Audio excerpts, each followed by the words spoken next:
Okay, so now for this video, I'm going to do task one. So for task one, basically we need to do block diagram and for the HTTPS full implementation of the GPIO. So basically, um, we need to draw the block diagram and explain about the diagram, and we emphasize on what HTTP method use. So basically, where is my diagram? This one. This is my diagram. Wait, okay, this is my diagram that I'll be used. So basically, for this for rest for starting for RESTful API. So basically, RESTful API it so basically RESTful API is like the brain of the server. So it is responsible to handling all of the requests from the various client and processing the data, and also it is used for managing the system state, including GPIO, and also like LED outputs. So in this RESTful API, basically um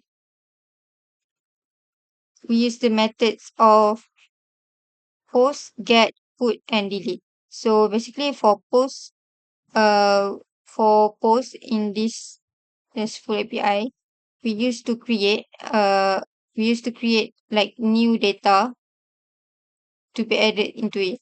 So and for get, it is to read the data that already have in the system.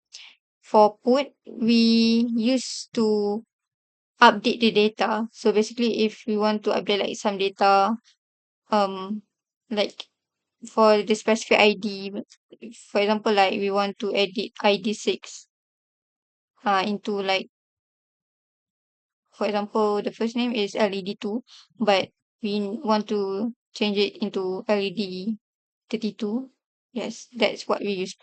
So for delete, yes, to remove the data that already have in the system. So the second one is VS Code Tanda client. So VS VS Code Tanda client basically um it is used for testing. So this is like the developing developing phase in the system.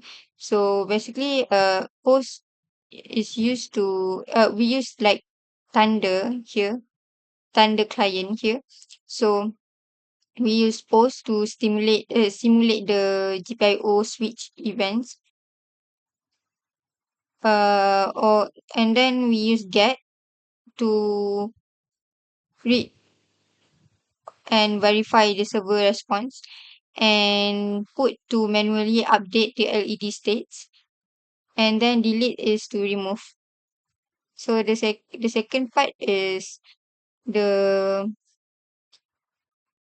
dummy GPIO switch. So dummy GPIO switch came with ESP32. It is for the input device in the system. So basically, the dummy switch simulates physical buttons, and it's just for simulation and allows testing of input logic without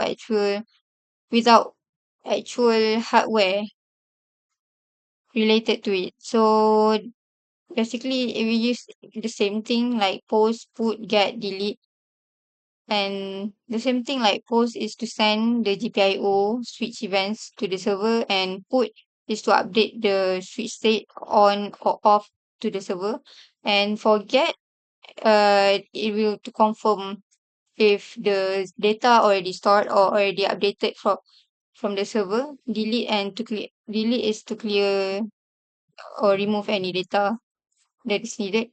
So the third one, ESP with LEDs. So ESP with LEDs, basically the hardware, the hardware, the hardware or output output lines in the system. So the ASP32 will connected to the LED, and it will behave as what we have done in the system. So it also use the get, put, post, and delete. So the get to is to retrieve the current LED status from the server. For put, to update the LED state to change if there's any needed changes. And for post is to register the new the new the new data into the system, and delete to just to remove the data again. Same goes to and then we have like web app. So for web app, um for web applications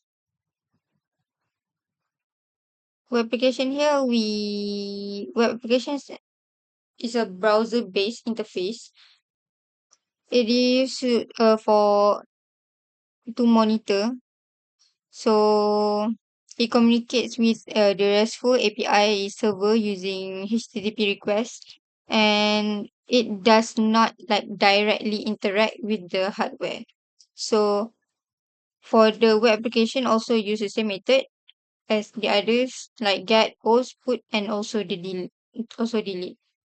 And it is the same thing. It is the same reason to use all of them. So yang ke 1, 2, 3, 4, 5. Yang kelima ni pula untuk desktop application. So for desktop applications, here we use it for PC based control and monitoring interface. So it provides like similar functionality as web application, and it uses the same method also for HTTP methods, get, post, put, and delete. Yeah. And then there is a mobile app here. So basically mobile application is to allow the user to control LED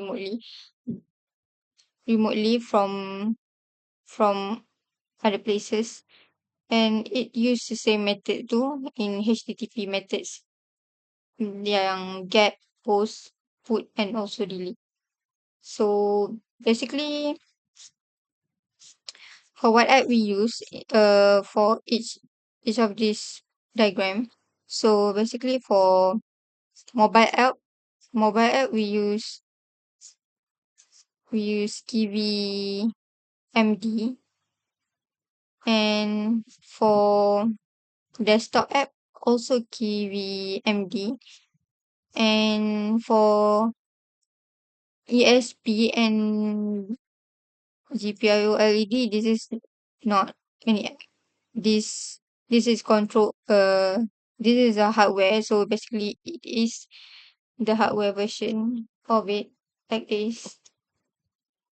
And for yes dummy GPIO switch is input, so basically we control it from VS Code. Yes.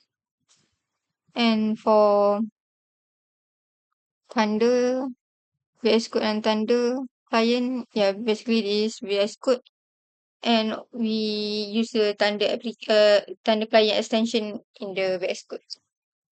So I think that's all from me for task 1.